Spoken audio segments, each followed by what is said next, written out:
So, I met Brandon a little over 2 years ago. We met at a friend's party, and I was quite taken with him almost immediately. His chin and cheekbones looked like they had been carved by a gifted sculptor who just felt like showing off.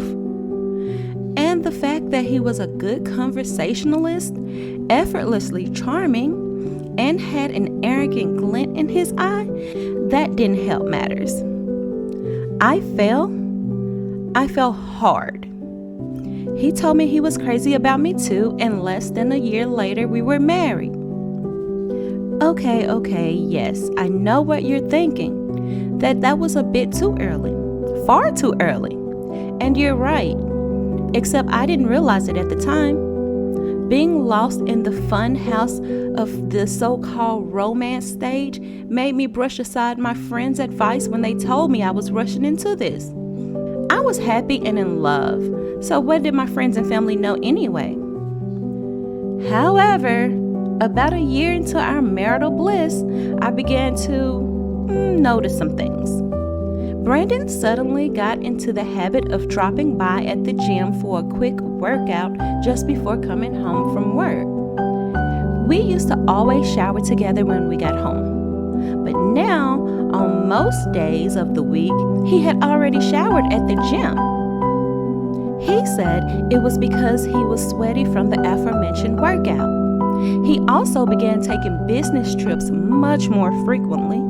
He was on his phone a lot, always in his study, and he would jump if I ever walked in on those rare occasions when the door wasn't locked. Exactly. I came to the same conclusion that you just did, and I hired a private detective. When I say Brandon exceeded my expectations, he was sleeping with not one, not two, but 6 different women. I saved the picture the detective sent me. That night when my husband came home much later than usual and saying something about his boss being an asshole, blah, blah, blah, he fell asleep next to me. I didn't confront him. I decided to let this go on for a while, because just underneath the anger, I felt genuine and morbid curiosity. I wanted to know just how far he would take this facade. In the weeks that followed, Brandon's lies, they became more and more creative. He had scratch marks on his shoulders because he slipped and fell at work just as his coworker was opening a drawer and the edges of the drawer scratched his skin. When he would reek of women's perfume, it's because Laura from marketing does not understand the meaning of the word moderation, and she's a hugger. He told all of those cock and bull stories with the perfectly calm demeanor, all while looking me straight in my eyes. His knack for mendacity was admirable. We did keep having sex. A cheating whore he was, but he did have a great body and phenomenal love-making skills. And I have needs. And he's still my husband, so why the hell not? I had the private detective film all of his interactions with his lady friends. The ones that took place in public, of course. All 6 of those women seemed quite charmed with him, just as I had been. But one of them, a young girl, probably in her early to mid-20s, looked downright obsessed. The way she smiled at him, fawned over him, pulled her chair closer to him and kissed him even in a crowded restaurant, the way she just wouldn't let go of him when he was dropping her off at her place, her feelings were certainly a lot more intense than those of the others. I'm willing to bet that the scratch marks had come from her. Her name was Elena. Soon after, Brandon's devil-may-care demeanor began giving way to irritation and anxiety. He often sounded angry when talking on the phone.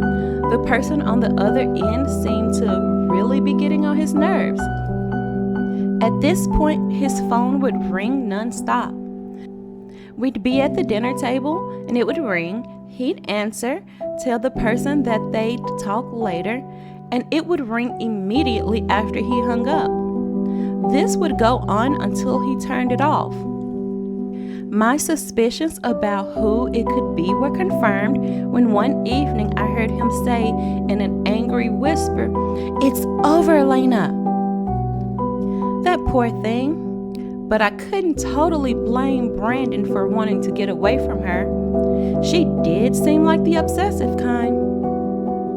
But I couldn't help to wonder. A few days later, I decided to run into Elena at the mall. By now, the detective had been told that his services were no longer required, but not before I learned the details of Elena's schedule. The poor girl deserved to know the truth about the man she clearly loved. I introduced myself as Brandon's wife. 2 harmless words that, when put together, made her look like a bomb had went off inside of her head. I told her I felt her, that neither her nor I deserved to be lied to in this way. That I would have been jealous of her had she been the only other woman. But how can I be jealous of so many women? That last thing I said made her eyes go even wider and got a "what?" out of her. I proceeded to tell her all about Brandon's other affairs.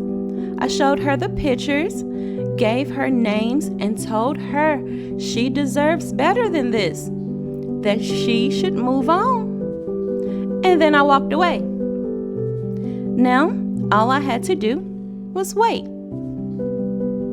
The phone call came on Friday afternoon. You see, Brandon hadn't come home the night before, and being the concerned wife that I was, I called his friends, his office, his parents, the gym, everyone. As it turned out, his secretary also didn't show up for work that day. The police officer told me to come down to the station immediately. When I got there, I learned that my husband and his secretary had been found dead in the secretary's apartment, their skulls brutally crushed. I broke down. I allowed the anger over Brandon's betrayal to finally surface, and my screams and tears made the cops think I was grief-stricken. No acting was needed. As the investigation progressed, Brandon's indiscretions became known. The cops asked if I knew about them, and I confessed I did, but my sweet Brandon was just a sex addict.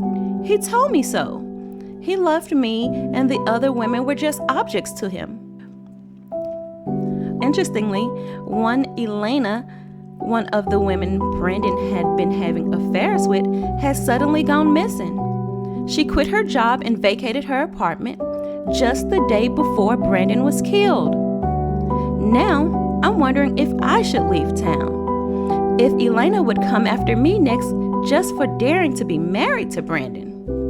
Although, I don't think I have much to worry about, because as crazy as she is, I think I might be crazier.